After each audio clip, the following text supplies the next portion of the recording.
Now, why the US has exited the World Health Organization and why it matters. What exactly has the US done?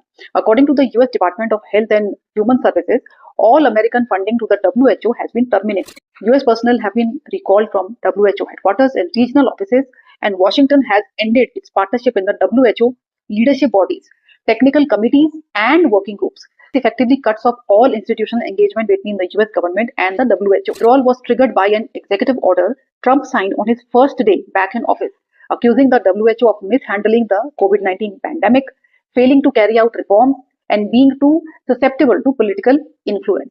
The exit leaves behind a significant financial dispute. Reports by Bloomberg and Reuters say the US owes around $260 million in unpaid dues, while the Associated Press has cited a lower figure of $130 million, quoting a WHO official. Despite a 1948 congressional resolution requiring a year's notice and the settlement of outstanding dues before withdrawal, the Trump administration has argued that there is no statutory obligation to pay the money. The US has historically been the WHO's largest donor. Between 2022 and 2023 alone, it contributed nearly $1.3 billion, according to Bloomberg. The funding supported programs ranging from disease surveillance and emergency responses to vaccine distribution in low-income countries. Public health experts say sudden loss of US funding and expertise could severely strain the organization.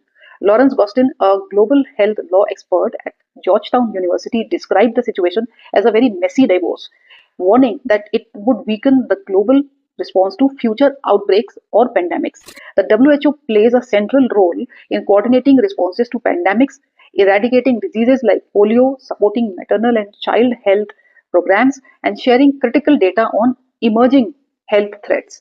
Now, experts fear the US exit could cripple efforts in several of these areas. One immediate consequence is that the US has lost access to global influenza surveillance data, which helps determine vaccine composition each year and allows countries to respond quickly to outbreaks. While the move was framed by the Trump administration as a sovereignty and accountability issue, critics argue it could backfire domestically. By cutting ties with the WHO networks, US scientists, pharmaceutical companies, and public health agencies may find it harder to track new pathogens, develop vaccines, and coordinate responses to global health emergencies.